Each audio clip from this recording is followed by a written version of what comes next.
तो पॉलीगॉन्स ऐसे closed figures होते हैं जो दो से ज्यादा लाइन सेगमेंट से मिलकर बने होते हैं, और यहाँ पे जो लाइन सेगमेंट्स होते हैं वो एक दूसरे को क्रॉस नहीं करते हैं।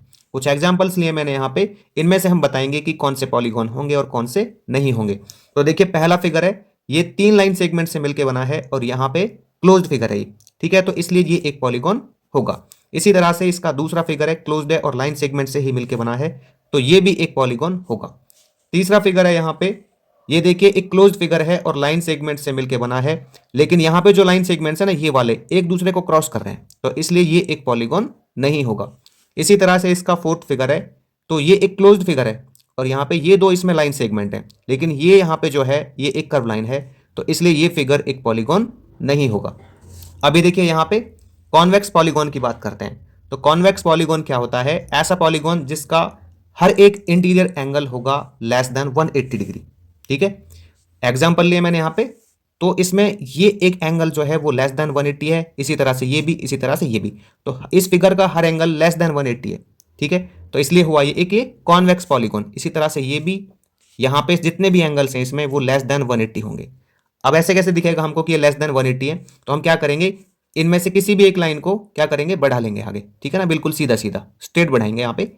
तो जब मैं इस पूरे एंगल को देखता हूँ यहाँ से यहाँ तक, तो ये बनता है 180 डिग्री का, लेकिन ये जो एंगल है ये 180 से तो कम ही है। इसी तरह से अगर हम सभी में देखेंगे तो ये लेस देन 180 होगा, ठीक है ना। सबको अगर बढ़ा के देखेंगे, आप इसमें बढ़ा लें, इस तरह से बढ़ा लें किसी में भी, तो ये लेस देन 180 आएगा सब में। कॉनकेव पॉलीगॉन की बात करते हैं, तो कॉनकेव पॉलीगॉन क्या होता है, ऐसा पॉलीगॉन जिसमें कम से कम एक एंगल मोर देन 180 डिग्री हो, ठीक है, तो इस तरह के पॉलीगॉन को हम कहेंगे कॉनकेव पॉलीगॉन। अब हम इसमें देखते हैं, देखिए ये वाला एंगल जो है वो है लेस 180, ये भी 180 से छोटा, ये भी 180 से छोटा, लेकिन जब इसको देखते हैं तो ये पाता है 180 से बड़ा। और यहाँ पे क्या था कि एक कम से कम एक एंगल ही हमको मिलना चाहिए मोर देन 180, तो कॉनकेव पॉलीगॉन होगा। अब ये 180 से ज्यादा कैसे है, तो यहाँ पे देखेंगे, इसको बिल्कुल स्ट्रेट बढ़ाएंगे हम, ठीक है ना, सीधा सीधा खींचेंगे इसको, स्ट्रेट लाइन बनाएंगे यहाँ पे, तो ये जो है 180 से आगे निकल जाता है, क्योंकि 180 तो सिर्फ इतना रहता है ना यहाँ से यहाँ तक, लेकिन ये उससे भी आगे निकल जाता है, तो ये होगा एक कॉनकेव पॉलीगॉन। इसी तरह से इसमें आएगा हमारा, ये 180 से छोटे होंगे सारे ये वाले, लेकिन ये 180 से बड़ा होगा, ठीक है। कॉनकेव पॉलीगॉन को पहचानने का एक तरीका होता है कि उसमें एक गड्ढा सा बनता है, जैसे इसमें बन रहा है गड्ढा सा, इसमें अंदर की तरफ गड्ढा सा बनता है, ठीक है।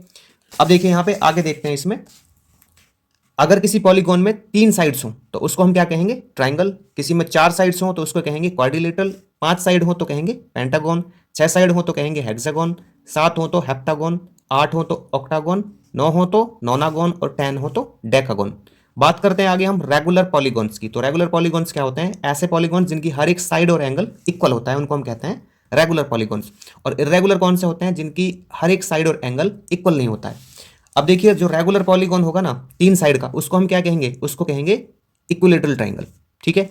और 4 साइड का कोई रेगुलर पॉलीगॉन होगा तो उसको क्या कहेंगे, उसको हम कहेंगे स्क्वायर, ठीक है, या फिर रोम्बस। अगर 5 साइड का होगा तो उसको क्या कहेंगे, उसको कहेंगे रेगुलर पेंटागन। 6 साइड का होगा तो रेगुलर हेक्सागन। इसी तरह से इन सब में रेगुलर लगेगा।